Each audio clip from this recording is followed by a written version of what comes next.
You're listening to the Adventure Sports Podcast. We talk with adventurers from around the globe to give you the inspiration you need to get started in the outdoors or keep moving if you're already there. Hello, everyone, and welcome to the Adventure Sports Podcast. This is Caleb. In today's revisited episode, Mason interviews Steve Cannon. Steve is one of those people who does a little bit of everything. He runs, fat bikes, kayaks, and skis, but he wouldn't necessarily call himself a runner, biker, kayaker, or skier. He would definitely refer to himself as an adventurer, though, and he has spent a large portion of his life doing crazy adventures, like running nearly 100 marathons or competing in 8 gravel world championships in Nebraska, or being the second person to run the 292 miles across his home state of Iowa in just 11 days. And the list goes on. If anything, Steve's stories will get you pumped for your next adventure. I hope you enjoyed this episode. Here's Mason. I'm excited about this conversation. We talked a little bit before, and I just feel that it's going to be a good conversation, good adventure, good, honest motivation to live an incredibly authentic life. Steve, not Steven, Steve Cannon, welcome to the show. Not Stephen Michael Cannon, which makes me snap my neck around because I know I've done something wrong and my mother's after me. Oh man, yeah. Well, I don't think you've done anything wrong. Maybe you might be in trouble. I don't know, but yeah, man. We were talking a little bit before, but I want the listeners to hear where are you coming from today? Yeah, so we ought to give away like a goo pack or something if somebody actually knows where Cliff Dwellers, Arizona is. I didn't know where it was until yesterday, and it's not too far from Kanab. I don't even know if I'm pronouncing that right. I need to bone up on all of these things as I'm traveling. But I think some of your listeners certainly, as you did, knows the Kanab area, and we're excited. Today's really our first day to set out and explore here. And as you know from when we were talking just a little earlier, there's no shortage of stuff around here that's going to blow your mind, and I'm excited to see it. Yeah, that's a world-class area just for adventure, for just a cool Kanab. I think that's probably how you pronounce it. That's how I've always pronounced it. And just an awesome little town, man. Awesome little town. And everything around there is just so gorgeous. I love it out there. And sounds like a pretty nice day. And you're in your van, but I know this is kind of your bus rather. You're on your most recent adventure, but I kind of want to draw it all back. I take it you didn't grow up in that area. Where did you grow up, and where was home for you coming up? Yeah, man, you hit the nail on the head there. With a lot of explorers, adventurers, you hear their story and they're reading Louis L'Amour books or Shackleton or whatever the case, and or they have really adventurous parents, and they're kind of set on that path. This is so far from where I came from. I'm a small town Iowa kid. Maybe it may have had a huge growth spurt lately and went from like 1,450 to 1,458. But I'm from a small town called Mediapolis, Iowa, where when I was in high school, they still didn't have their first stoplight yet. So yeah, it's I'm a late bloomer. We'll call it that. Better late than never. Mediapolis. I've never heard of that. It's literally Mediapolis. That's it. I keep zooming out. That's exactly and I still how don't it's. See anything recognizable. Okay, there we are. Yeah. You'll probably find the first thing that'll pop up is probably girls basketball. They were legendary in the 70s and 80s, which as a guy playing basketball didn't make me really happy. But that's their claim to fame and what they're known from. It's a real agricultural area, and it was a great place to grow up. But Kanab ain't all bad either. Man, I want to the closest I've been to that area was a cross-country bike trip this summer with the company I work for. We went through Muscatine, Grandview, and Columbus Junction. I think that's just north of brother, you were in the hood. Yeah, I man. mean, you were another I mean, you were within like 20, 30 miles. We played Columbus Junction in sports in high school. Muscatine's near and dear to my heart. One of my first really, I don't know, man, we'll get into big, small. They're just words. But one of my first big adventures was a marathon a day run to raise money for cancer that crossed the state of Iowa, 290 miles in 11 days and ended up in Muscatine. So, as you know, it's a river town and, a bit aged, but it's near and dear to my heart. That's for sure. So yeah, we've definitely laid our feet on some of the same dirt, man. That's too cool. I always love to just, the world's so small, despite how big it is. And so as soon as you said, I'm like, I got to look up because I've kind of been all over Iowa on a bike at least. So that's pretty cool. So coming from, that small town, small area, probably not a ton of adventure influences. What got you into adventure, or what was kind of the thing that led you into this lifestyle? I backed into it, man. I was one drink away from probably pissing this whole life away. I made a lot of bad choices late in high school, early college. And then for a few years after that, ended up getting a couple drunk drivings, was just completely lost to myself, and everybody else ended up in jail for a while. So what ended up happening was eventually I just realized, this is it. You either got to get your head on straight, or you're going to end up 6 feet under, or you're going to end up in a jail cell the rest of your life. And so the first real big adventure, man, was just getting my head on straight, was just getting sober. There were no thoughts about adventure or all of that. But fortunately for me, once that happened, doors started to open. The universe starts to see where you want to go, and you start to have thoughts and dreams clear-headed of, getting out a little bit. And a buddy took me to a rock climbing wall in Iowa City at the University of Iowa.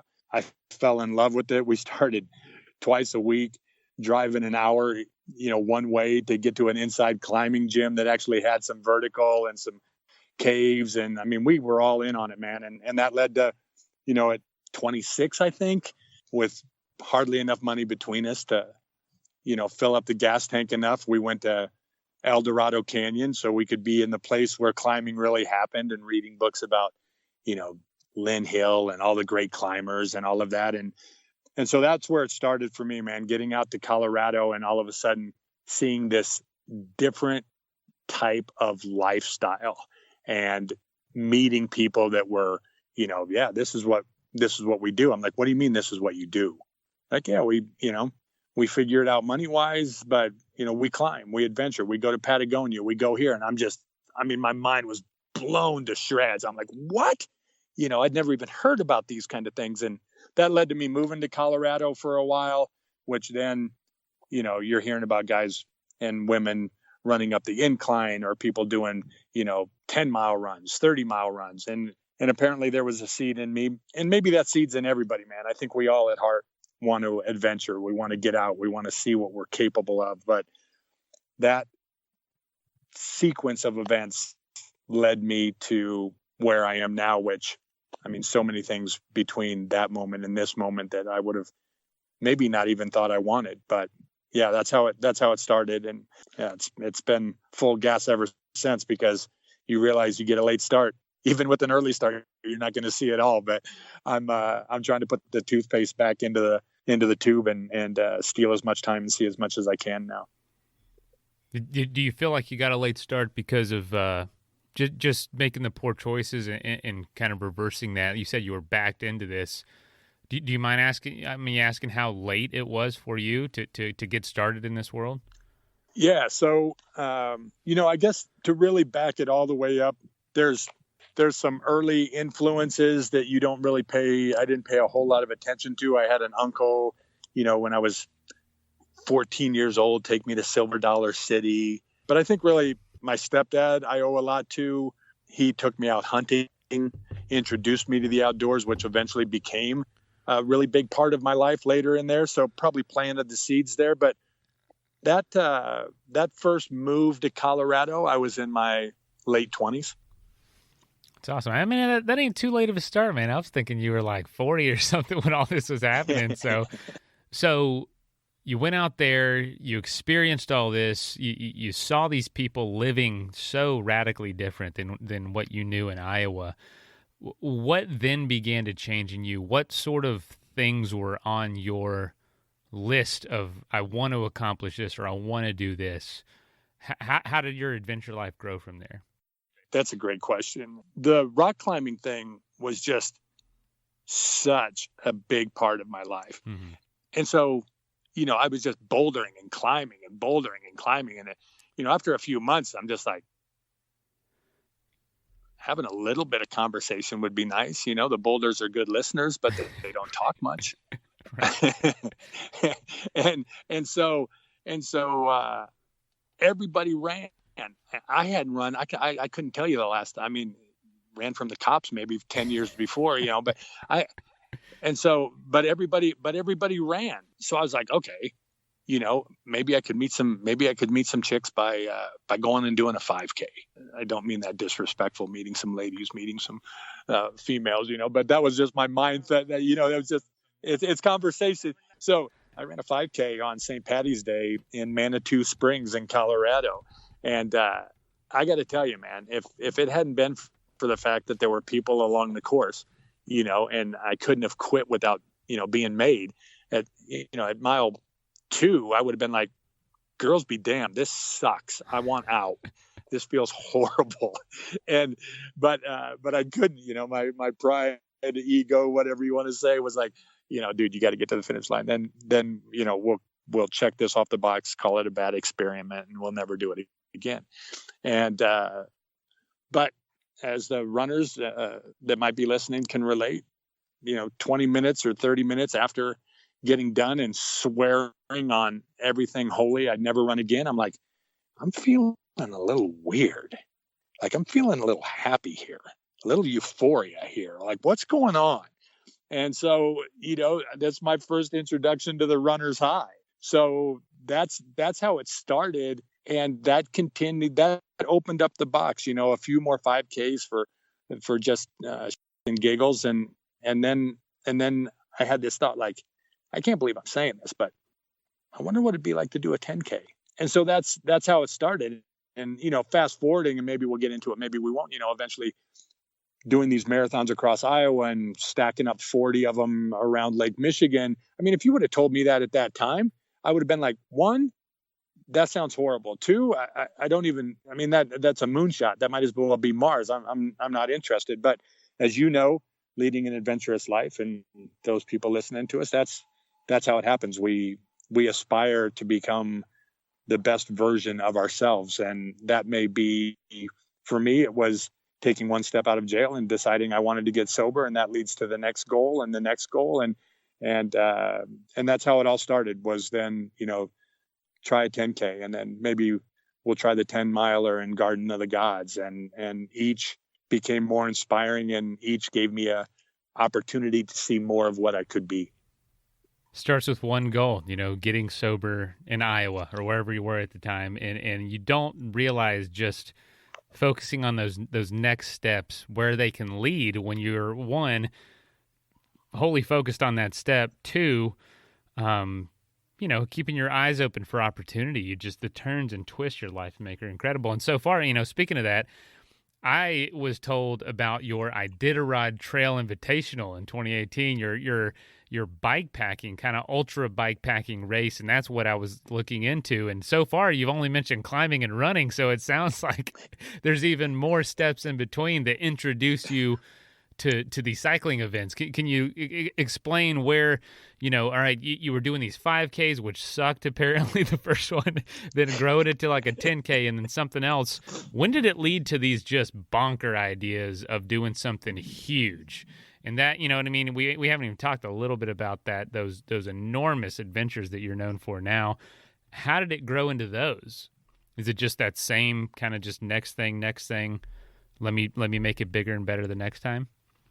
Yeah, it's exactly that. And you hit it on the head, Mason. I mean, that's the beauty of it now. And when I'm, fortunate to be asked to speak to a small group, large group, whatever the case may be, or in a situation like this, I really tried to do everything I can to just, the huge card can be so debilitating. I can remember early on running 5Ks and things like that, thinking, having these mental situations where I'm like, man, these people are running 5-minute miles. These people are running 7-minute miles. These people are running 9-minute miles. Am I even a runner? Because it took me 31 minutes to run my first 5K. And so there can be, you think, well, it's not worth getting off the couch if I'm not going to do something, air quotes, big. And to your point, there's such huge value in taking on your own big. And for some people, that's the Iditarod. For some people, but for all of us, I mean, nobody started off climbing K2.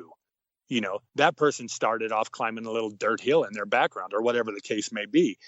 And so that recognition that it all starts with one step and then another step and then another step. And then you realize the goal, you sit back, you savor the goal, give yourself some time to enjoy what you've accomplished. And then sometimes you just sit there, and you let the next adventure come to you, which has happened in a lot of mine. But running led to a marathon, which for a marathon, for me, that was the first real big thing where I felt like in crossing that finish line in 5 some hours, when I can remember doing my first half marathon and looking back and going, if you offered me $1 million, I wouldn't turn around. I wouldn't turn around and even try to go back to the start line. It was just such a bridge so far. So to finish that first marathon was this opportunity to look back, and it was the first real empowering opportunity where I thought, you know what, if I set my mind to it, if anybody sets their mind to it, we can accomplish anything that we set our mind to. And so that was the first thing. But cycling came a bit after that, where I had, while in Colorado, got the idea to try and do multiple marathons. And that led to, the universe put me in a place where I was listening to a guy that had run all over the world, and he was the first person to run across Iowa. And I sat there and I thought, man, I wonder if I could do that, and after running one marathon and a couple others after that, to think about stacking them was just such a stretch, and I was just terrified of it. But at that time, Lance Armstrong was kicking ass on the bicycle. He was doing all of this stuff with Livestrong, and I thought, maybe I could do something that would grow me personally, grow me from an adventure standpoint, and I could do some good for others. And so that ended up really becoming the thing that has continued to this day. We've raised about $750,000 for cancer charities. But it all started with that first run across Iowa to raise some money for Livestrong, which got me into cycling and following the tour. And again, at that point, Mason, I didn't even know there was a bike race across Alaska. So, you're in the moment, you're just tackling one thing at a time. But when you finish it, as as the people listening know, it doesn't work as human beings. You don't go backwards. You don't do something that grows you and then get inspired to do something that's easier than that. So that's, as best I can describe, that's how eventually, the run across Iowa was, I guess, what I would call the first really big bite. But each step along the way is a big bite, right? You just keep growing, you keep striving and see just what you might actually be able to become. What I'm struck by is you're talking about these steps that feel so far away from the next one. You're talking about a 5K, and I know that we're not, with someone of your caliber has done so much. I do apologize to everyone who is kind of at your level, who've done so many events. We really don't have a focus on one for the episode, because it's like, how do you even choose? It's you've done a million things. But I'm struck by, like, God, a 5K was so difficult, and then a marathon is such a crazy challenge, and then turning that into, well, that sucked so bad, let's do it 11 times in a row, then 40 times in a row. And then it's like, where is that? How do you jump so far each time, to where it's like, you probably feel at some point like, where is my limit? What is my limit? And how do you start to process that next huge jump in going from doing something one time to doing it multiple times in a short amount of time. You know, the thing, Mason, that becomes such a, apologize for the semi going by where I'm outside here. And as you know where I am, there's like one car an hour and it just happens to come while we're chatting. Oh, we love it. But we get calls from all over the world, man. I love it. Here's where the switch happened for me, which was the 6th day running across Iowa. About halfway through the day, I just started bawling. I mean, like sobbing. And to this day, I don't know why. I think I had just taken myself to a physical level to where there were personal things from a, kid growing up in a broken home, or just all of the things I had done as a drunk in high school and college that I just covered up forever. I think I'd gotten to a level where I just peeled enough layers off the onion where some of this stuff just went. And afterwards, there was just this incredible peace that came over me. And for the next 5 days until I hit Muscatine, I just accessed this quiet place, this place where the mind just lets go, where things get incredibly quiet. There's no emails, there's no phone calls. And there was just this connection to whatever you want to call it, God, source. I think pretty much anybody that you speak to that does these things where they get away for a long time, and even in a very, very small amount, somewhere in that first 5K, you're going to find just a little bit of a rhythm. And as you go to these 10Ks and further, that ended up becoming what is now my goal is you access that space in these larger, longer adventures where you connect to something that is more and more in this world that is so dominated by emails and text messages and Facebook and just everything that we're bombarded with, all of this instant gratification that is so very fleeting. And so now it's become this incredibly selfish pursuit of finding out, who am I really?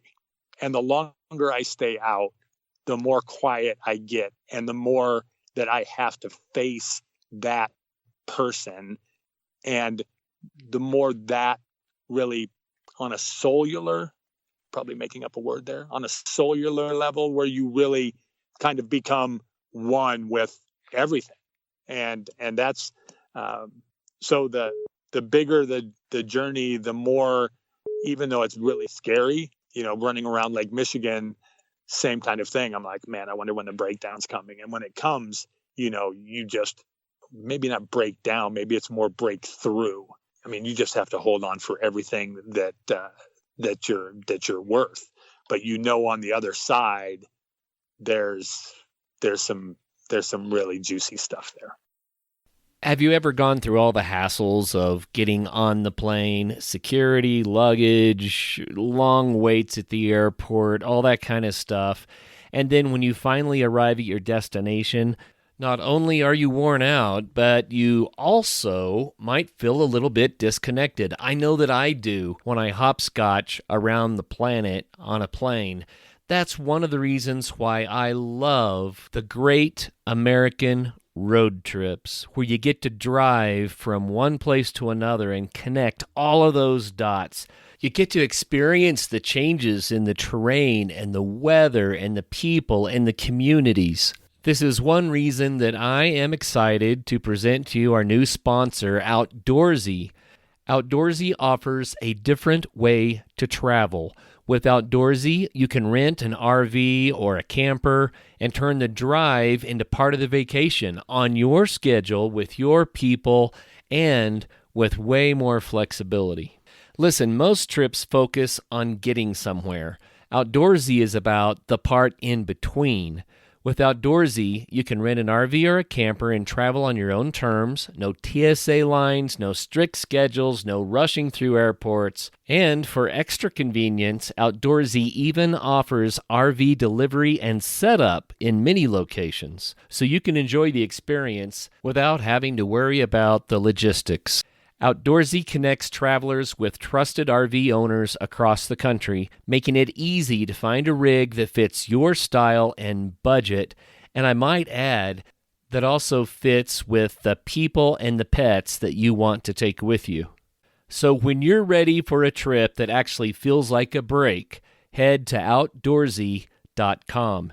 Outdoorsy is currently running a special promotion for listeners. Use the promo code ASP at checkout to take advantage of this limited time offer. That's outdoorsy.com, promo code ASP. So that's what keeps you going on all these adventures, just trying the next thing and doing the next one, is what it sounds like. It is to the point where it's the greatest. Meditation, those kind of things are a huge part of my life, and different teachers and things like that. I was always struck by one of a guy that I follow, a guy named Sadhguru, and he said at one point, I don't do yoga, I am yoga. And yoga can at its very best mean union. And so the challenge is now, can you take that peace and that tranquility amongst the incredibly taxing physical side, and can you bring it back? Can you bring it back into this world so you can still function and talk to people like this or in the business situation, and still keep that focus and that peace and that, that love for all things and that connectivity, and so really it's these events become the absolute perfect laboratory. You become your own guinea pig. Wow. I love it. So out of all the things you've done, everything from RAGBRAIs to gravel riding to running across states, cycling across Alaska, man, it's just, there's, kayak adventures, world longest kayak race. Is there any adventure to you that really sticks out as maybe something pivotal or something that comes to the front of your mind when you think about the most impact it's had on you, and also why? Well, I'll tell you, man, the greatest adventure of my life was sobriety. That was the scariest thing I've ever done. If you're gonna, at least from my experience, if you're gonna do it and you're really in it, you're really in deep, and you've lost control of the situation, you have to buy into it 100%, which we could go on forever about 12 steps and all of those kind of things. But why that's number one is first of all, it everything was on the line. If I don't make it to the finish of the Iditarod, am I going to be really disappointed? Yeah, I backed out of it last year. Safety concerns, moose, all kinds of things. Terribly disappointing, crushing to back out of it. But if I don't get it right when I got myself to the place I got to, I'm going to pay the ultimate price. I'm going to kill somebody else. I'm going to end up in a jail cell. But beyond that, it taught me the value of one step and what that allows us to accomplish. We're here in not far from the Grand Canyon. I mean, is there any place in the whole world that's more a perfect example of one step? I mean, one drop of water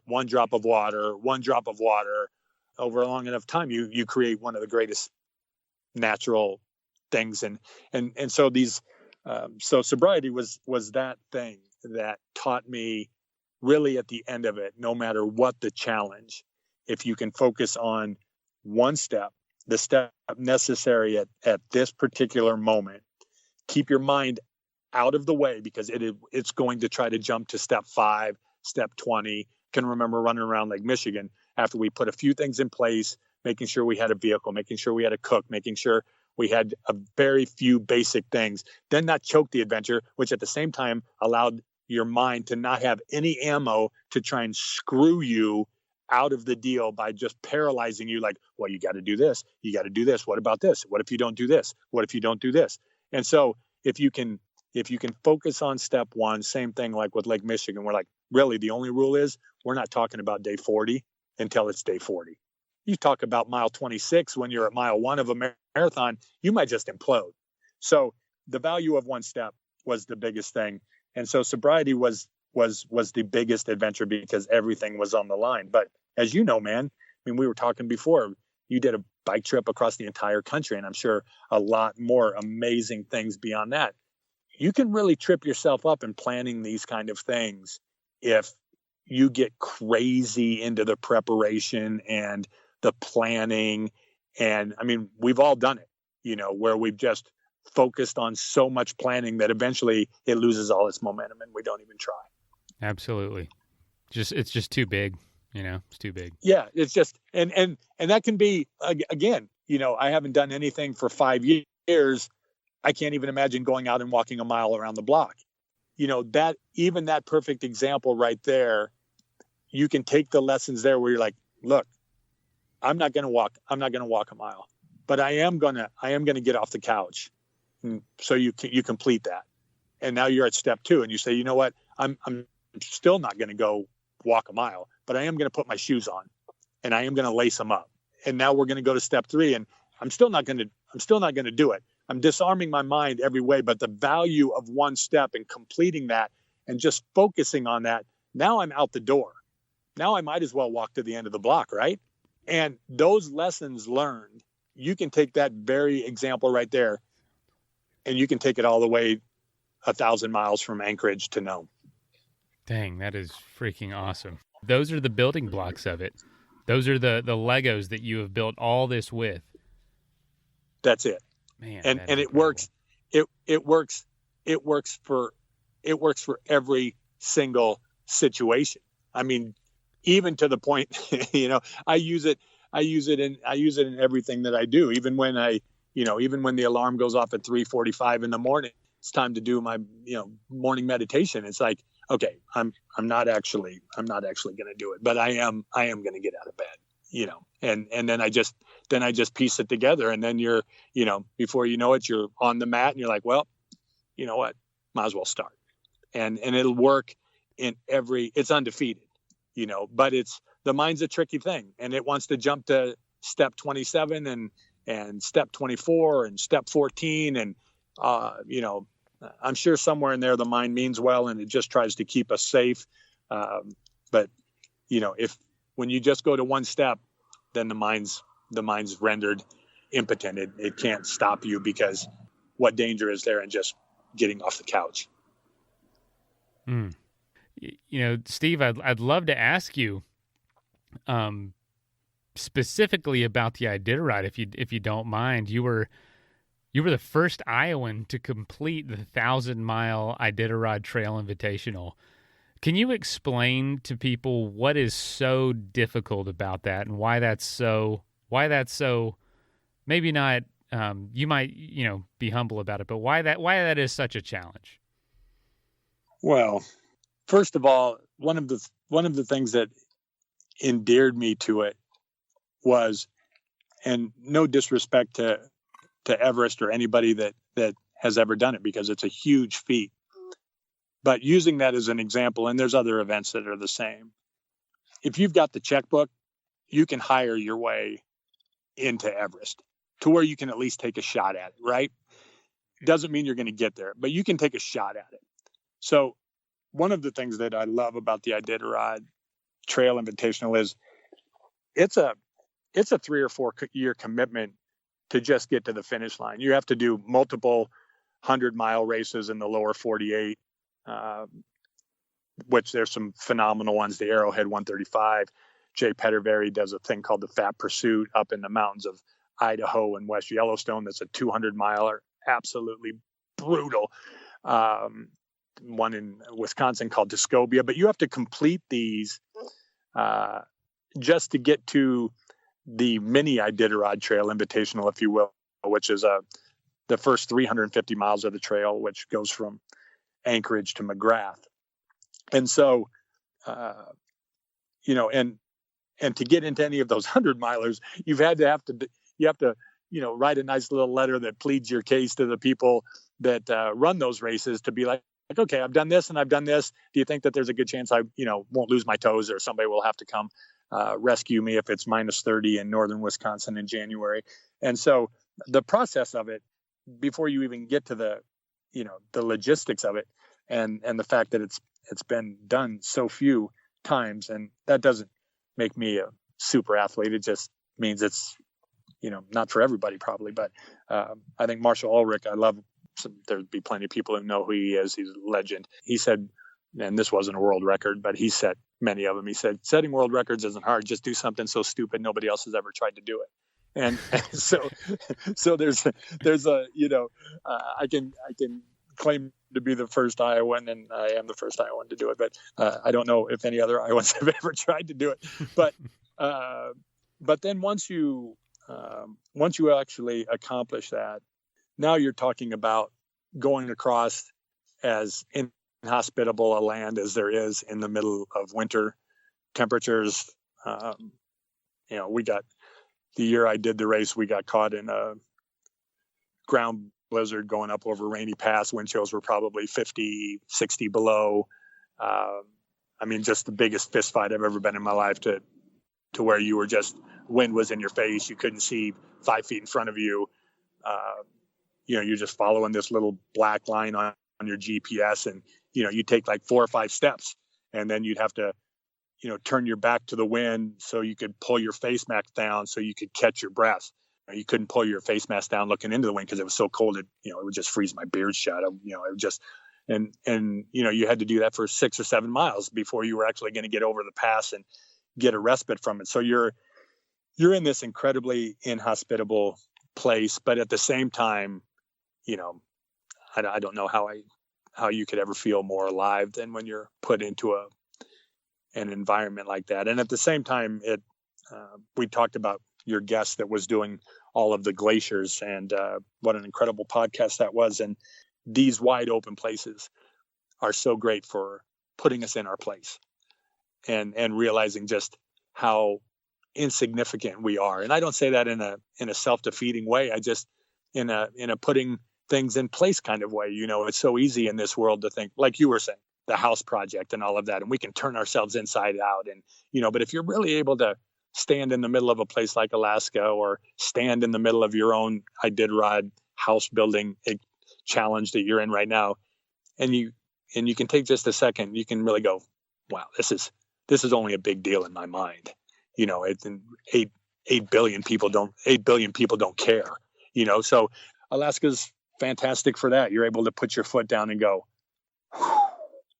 I am a speck. I might not even be a speck, and so it's a great adventure. You have to do it self-supported. You have to mail your food 2 weeks in advance to these little villages, and it just sits in a box there. And, you get there at 2:00 in the morning, and you hope and pray that, the mail got there, because it gets flown in, or there could be a storm and the planes don't fly, and maybe you're making better time than you planned, and it's going to be there in 2 days, or, there's just all of these things. And, or you're just knackered, and you got to bivvy right here, right now. And it's 25 below, and you're getting into your bag and you're making food, but you have all the skills. And so you're sitting there, and maybe you get the northern lights, and you've got this incredibly intimate setting with yourself and the environment. And so it all pays off. But at the same time, there's incredible lows, incredible highs. And getting back to what we talked about before,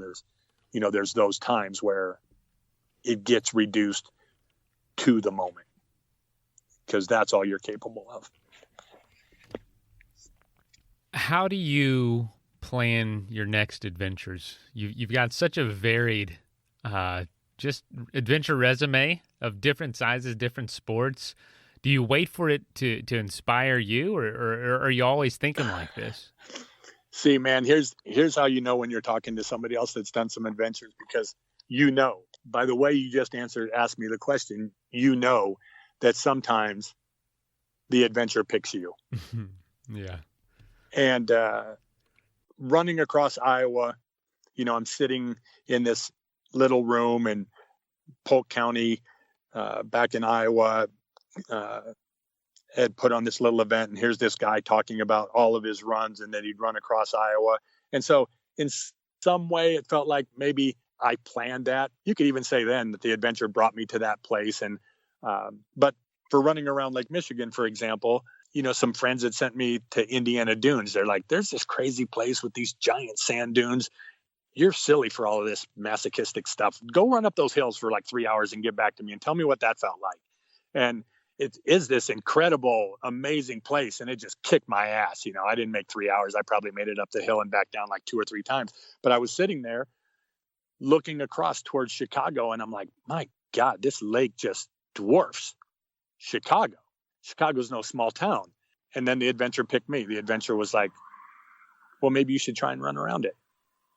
And you kind of look around yourself and you're like, where'd that come from? That's, but you go home, get on the computer, it's 1,040 miles. You divide that by 26 and you're like, that's 40 marathons in 40 days. I mean, how can you turn that down? You got to take a swing at that, and it wasn't that I did a marathon every single day. Some days it was a little less, some days it was a little more, but that ended up what the average ended up to be. And you sit there and you're like, well, I've done 11, this is 40, but you're kind of like, you've done 11, could you do 12? The mind signed up for that. Well, if you did 12, could you do 13? And as so many people listening have experienced, and if you haven't, then take this to heart. Once you decide that you're going to get your ass off the couch and you're going to go around the block, or you're going to do your first 5K, or you're going to get sober, or you're going to, like you did, I think it was maybe last year, your bike ride across once you decide, you really, really decide, then the universe is like this amazing waiter. The universe goes, all right, we got a wild one here. Let's do everything we can. This person is dedicated. They're going to make it happen. Let's start opening the doors. And that is the thing that these adventures have taught me more than any other, that this planet, this universe, it's here to support us. Anything we want, all we have to do is tell the waiter. And the waiter will go back to the kitchen and he'll go, hey, here's the order. Let's make this happen. Because anybody who's done anything, put any adventure in there, there will be something that happened that unlocked the door for them that they cannot chalk up to anything other than blind luck. Or if you believe as I do, the universe supports all of us who dare to strike out and take on a challenge. And that is the most empowering thing that any of these adventures have taught me, which is if you really commit to it, if you set your feet firmly in the ground and go, if you're out there listening, this is what I'm going to do. And I'm open to any help you bring me. It will show up. Dang. Steve, see, you're so right. Like 100% the idea for my very first trip, folks have heard a lot about it, 10 years ago now. On that trip, we went through a little town. It was a bike. We rode bikes, my best friend and I, from Alaska to Florida. We went through this little town we had never heard of called Banff. And we pull in on the day this entire group was leaving on what's called the Tour Divide. And we both looked at each other and said, we have to do that one day. And 2 years later, we were on the Tour Divide. That eventually led to something. And it just kind of grows from there. You keep crossing paths with these people and with these ideas, and it just flows like a river. It really does. I have this vision, Mason, and it's these trail angels, it's these adventure angels that find people like you and others that have been guests on your show, and they're just out there in the ether somewhere. And I just see this, I just see them dancing and playing and going, all right, watch what Mason does when we give him a free bike. Right. Like they just, when we open up as human beings and become what we can, and we're on this journey, I just think the universe just takes this huge pleasure in it, and it delights in the opportunity to put the Tour Divide in front of you and be like, he's not going to see this one coming. Boom, let's put that in front of him, and then you're on the Tour Divide, and then, because of the Tour Divide, boom, this happens, or you meet somebody on those events, and it's just the kind of thing. It's like Pulp Fiction for anybody that's seen the movie, when the bullets go all around Jules and eventually they're sitting down and he's like, you can't just blow that shit off, Jules. Like, you can't, if it happens enough, you can no longer just be like, well, that was lucky. Like, there are things at play when you really start to go for it. And it's a beautiful thing. And what you just described, man, my face hurts. I'm smiling so hard because that's just how it happens, man. Well, I've got to tell you this then. What really sold me on that first trip was I had no idea. I'm from a small town of 3,000 in Florida, and my best friend and I said, we've got to go to Alaska, fly to Alaska one way, get bikes, and bike back home to this small town. And we just got to do it. We were both in college, no bikes, no experience, and I didn't know what to do, and I was home for spring break, and we were leaving in May, so I think it was 2 months out, maybe a little less. And I was telling my dad, he's a house painter now, so I was helping him paint houses on the side, get some money, and he goes, and I'm like, Dad, I don't know what the heck we're gonna do. What are we gonna do? We're just gonna fly up there, get on our bikes, and just go? We don't have any money. We're in college. We're broke. And he's like, man, if it's meant to happen, it's gonna happen. And Within about 2 days of that, it was during spring break. Gosh, man, we went over to his friend's house who had a neighbor who was in town from Alaska. And he's like, hey, man, I hear you're going on this trip. You should come over and talk to my neighbor. They're leaving tomorrow back to Alaska. Come talk to him. And, dude, go over there to his house the next morning. They're like 85-year-old couple. They were military background, just lots of adventures around the world, and they both lived in Fairbanks, right where we were flying into. Oh my God, that's where I spent the last 3 winters. Yeah, okay, you've been there the last 3 winters. Holy cow, that's incredible people. Gosh, they live like 3 miles from the airport. They said, yeah, you're flying in, we'll pick you up.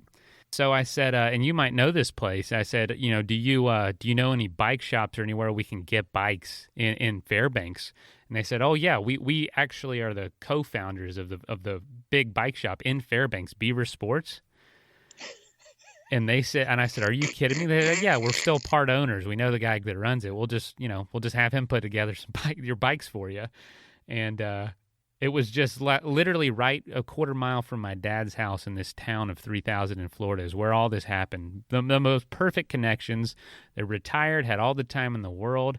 They had driven the Alaskan highway back and forth from Florida, the same exact route we were taking every summer and winter for the last 40 years. They had done that, just visiting family down in Central Florida, and it was just the most perfect contact we could have ever met. And it just came from talking about it, just from making it happen. I couldn't have, put together a better connection than that. But that's meant to prove your point. That's it. I mean, that's it. I mean, all you have to do is just tell that story, and anybody that wants to accomplish anything can dissect the steps that you just shared in that story. And once you firmly come to trust that, tell me, Mason, what's beyond any of us? What is outside of our grasp if we truly believe that the universe supports us? I mean, it makes our existence limitless, only bound by ourselves. That's the stuff that just turns me on beyond, Yeah. I mean, nothing, and it's why you see what you see about people that have accomplished great things that have come from a small town in Florida. It really has virtually nothing to do with who we are or where we come from in most all circumstances. And even those folks born with disabilities and things like that, there's, books full of those people who have also led extraordinary lives, even if they would have had all of their limbs or all of their faculties. And I truly believe at the end of it, it's because all of them have realized what you just shared, which is it's all set up for us to succeed. I typically, just so you know, I don't go into stories like that when interviewing folks because the show's about you guys, not me. But I just had to share that. It's such a confirmation, and I would say it was that experience that sent me over the edge of confidence of saying this is supposed to happen, and this is the direction to go. Because up until then, you have one of these ideas. You're standing in Chicago looking at Lake Michigan saying, I'm going to run around this. And you're, I don't know, I'm a little bit hesitant. I'm like, is this what I should really do with my time? And then things like that start happening. It's like, absolutely. Because I want to experience more of those serendipitous moments, more of those confirmations, to know that I'm living the life that maybe I'm meant to. It's really, I don't know. I don't have any absolutes with it, but that's the sensation. That's the treasure hunt you're kind of on. Yes, the treasure hunt that you're on, and your story is such a perfect example of that, because we would be led to believe as socialized creatures that to take a trip from Alaska to Florida, you have to have incredible bikepacking experience. You have to have trained for months, if not years. You've had to have done this. You've had to have done, and this gets back to, right? Like all of those things I've just said is where most of us somewhere along the line trip up, and then it just gets put into a drawer and it never happens because I've got to do this. I've got to do this. I've got to do this. I've got to do this. Screw it. Yeah. But what you did is you just bought the ticket. You know, somebody says, I want to go to wherever. You pull out your phone and you go, you know what? I've been there. Let's buy the ticket right now. No. I'm not ready to do it right now. Okay. When are you ready to do it? You ready to do it a year from now? Because we can buy the ticket right now and just set it for a year from now. No. And at some point you go, you don't want to do it. You got to buy the ticket. Doesn't mean, and that's just a metaphor for, but in your case, in your story, it's not a metaphor. You bought the ticket. And once you bought the ticket, I mean, once you got there, you probably know your story is so very similar. I mean, Alistair Humphreys, I think that's his name, but he's been on the show. Great. So, at whatever, as a very young person in his early 20s, whatever, same like you. He's like, I think I want to ride my bike around the world. Didn't even have a bike, right? And didn't know, but he just, and he said, the lesson I learned more than anything, he probably shared this and said it much more eloquently than me, but he said, what I realized is my sidewalk leads to every place in the entire world. Man, it really does. And that's exactly, I mean, your story, his story, same thing.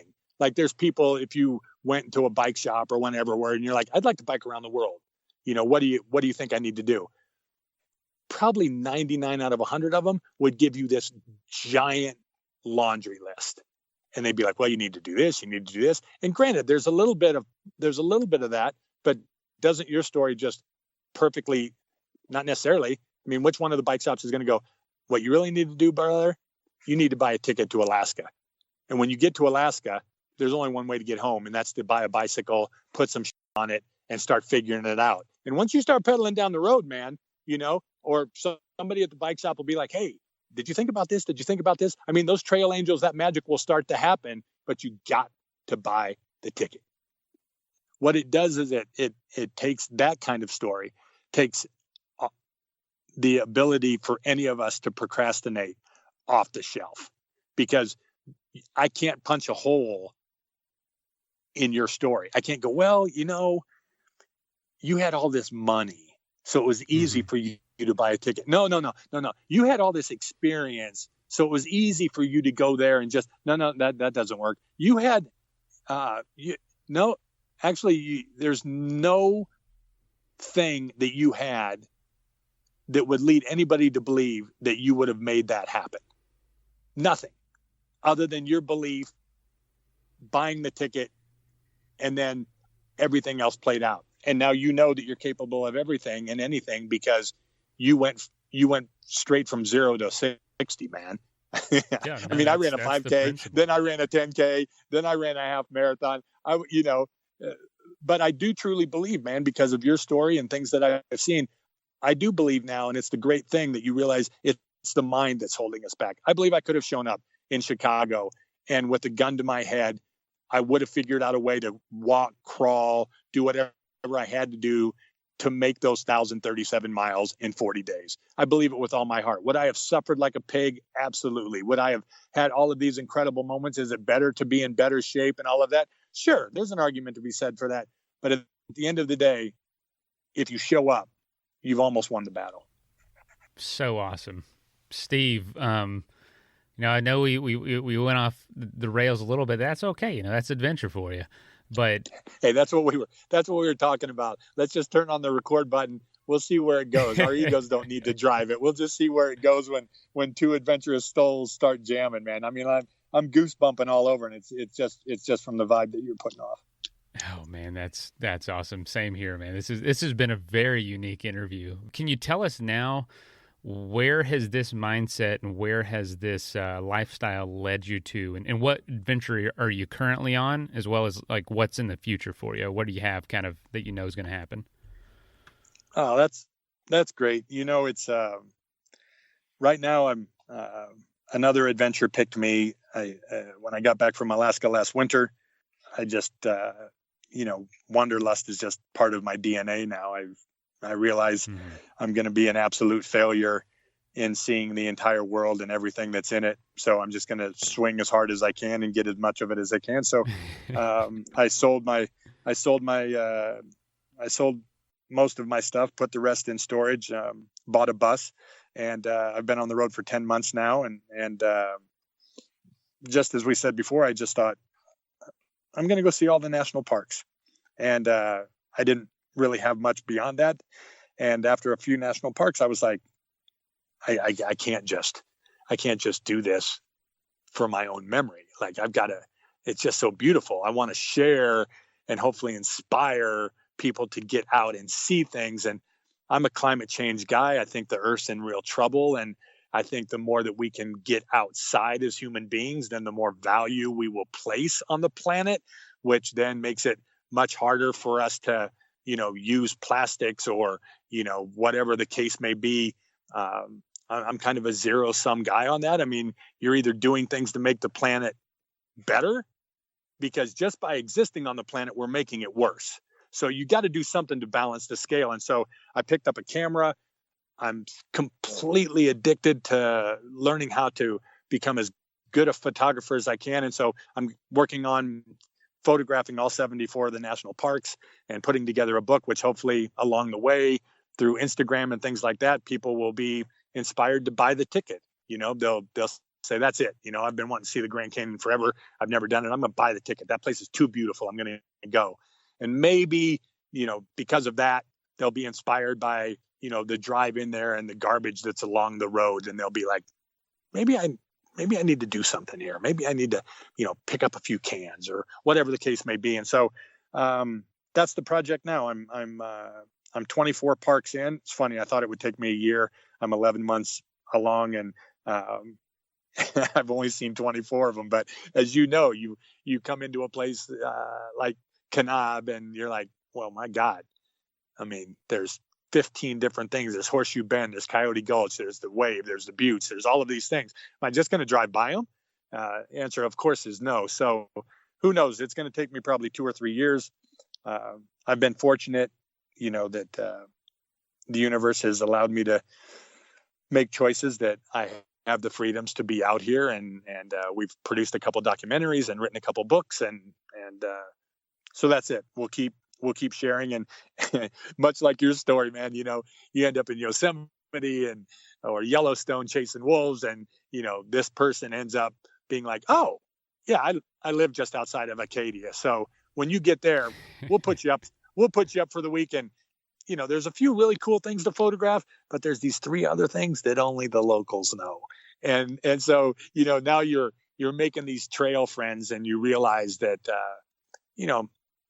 Mediapolis, Iowa, the home is where the heart is. But now home's becoming the planet.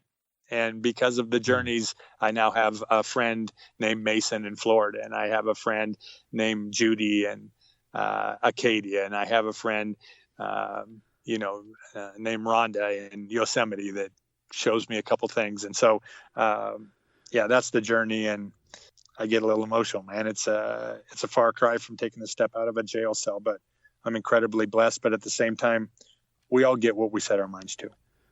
Steve, I love what you're doing.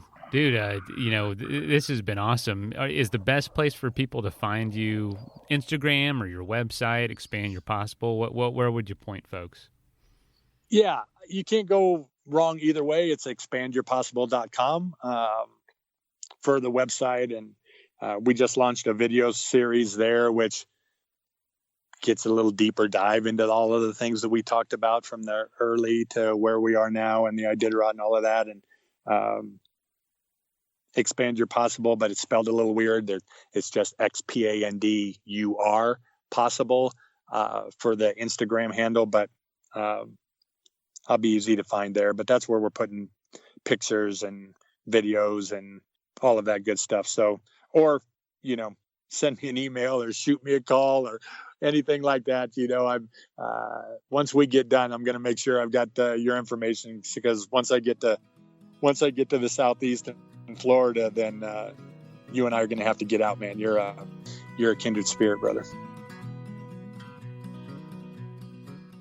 First of all, thank you so much for listening. It means the world to us that you choose to listen to this show. If you'd like to help us further, you can leave a review on iTunes, share us with your friends, your family. It goes a long way to grow in the show. You can also support us financially through patreon.com/adventuresportspodcast. Link is in the show notes. And also, if you have an idea of who could be a good guest for the show, we're always looking for people to tell their story about the outdoors or adventure. So if you know someone, please reach out. Email us at info@adventuresportspodcast.com. And until then, get out there and have some fun.